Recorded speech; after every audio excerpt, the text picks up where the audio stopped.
Ce que je conseille en consultation, c'est vrai, c'est de bien déjeuner le matin, de prendre un petit déjeuner calorique pour que l'enfant parte à l'école déjà fatigué, mais qu'il ait son énergie pour bien suivre la matinée. Avec notamment pour éviter le coup de pompe dans la matinée, plutôt préférer, s'il prend du pain, préférer un pain avec une farine T80 qui a un sucre plus lent et qui permet d'éviter le coup de pompe. Également, je propose aux parents que le déjeuner de midi soit également riche, équilibré bien entendu, et un repas du soir un peu plus léger pour éviter les problèmes de sommeil, de troubles de sommeil.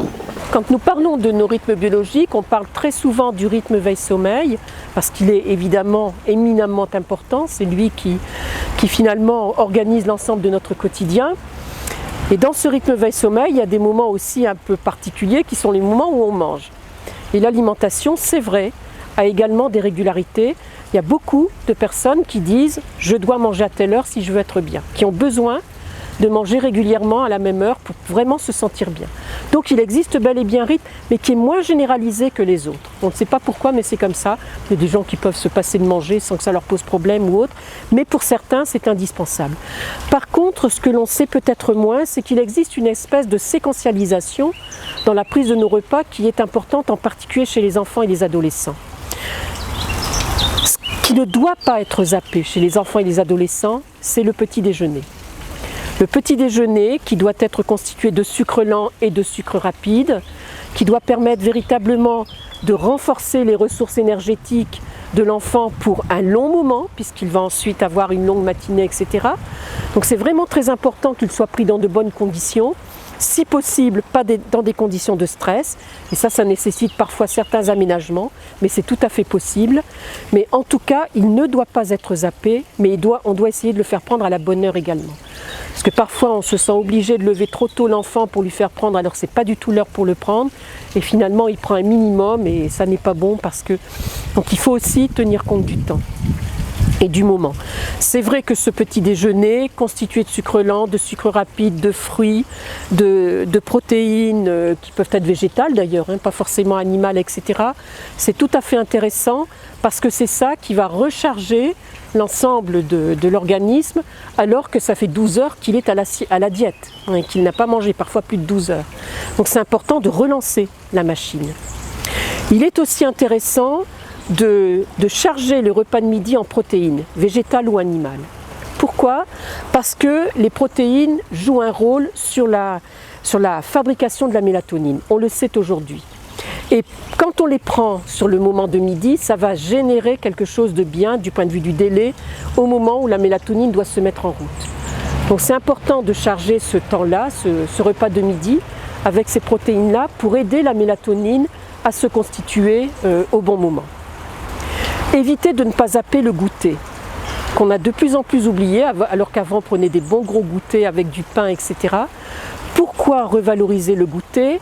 Tout simplement parce que s'il est correctement et diététiquement organisé, il va avoir comme intérêt d'alléger le repas du soir.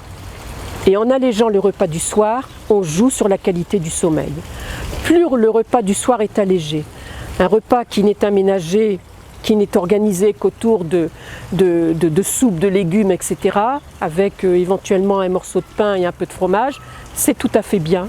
On ne devrait pas en avoir plus le soir, mais à condition d'avoir eu un bon goûter qui permet là aussi d'aider la mélatonine à bien être sécrétée. Alors il y a quelque chose par rapport à cette séquentialisation que je voudrais dire, c'est que je parlais du repas de midi qui doit être protéiné, forcément protéiné. Après ce repas de midi, très souvent, les gens ressentent ce qu'ils appellent un coup de pompe, persuadés qu'ils sont de ce que c'est un effet de la digestion de ce qu'ils viennent de prendre.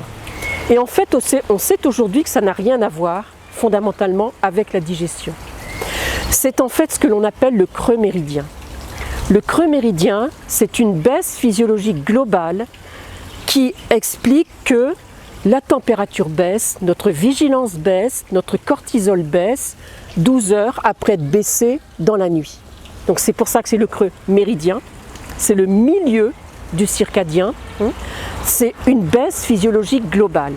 Ça veut dire plusieurs choses par rapport à cette baisse physiologique. C'est qu'effectivement ce n'est pas l'effet de la digestion, sauf que Si le repas de midi est trop chargé caloriquement et qu'on ne l'a pas accompagné que d'eau, il y a un surajout. Et donc on n'est plus dans un creux méridien, on est au fond du fossé, parce que ça creuse. Plus la température extérieure est élevée, plus le creux méridien est fort également. Et plus ce coup de pompe on le ressent fort, ce qui explique que dans les pays méditerranéens, tout le monde fait la sieste en début d'après-midi quand il fait très chaud. Et effectivement, c'est ce moment-là qu'on consacre à la sieste.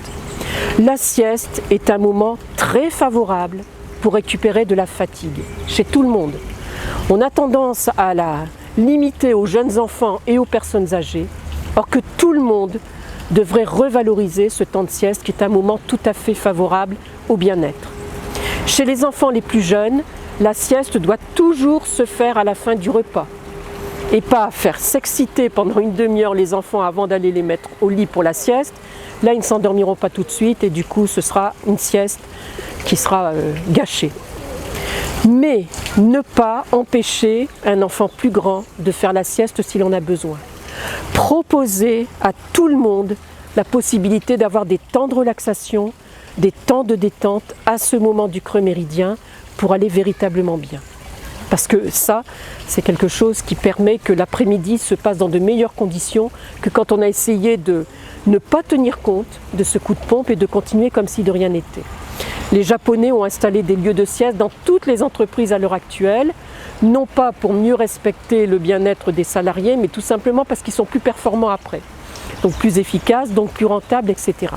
Mais je pense que le bien-être de chacun et son efficacité, finalement, pourquoi pas, doit tenir compte de ça et doit revaloriser ce moment-là comme étant un moment phare de la journée où on doit pouvoir se poser, être capable de ne rien faire à ce moment-là et de rêvasser et de se détendre totalement.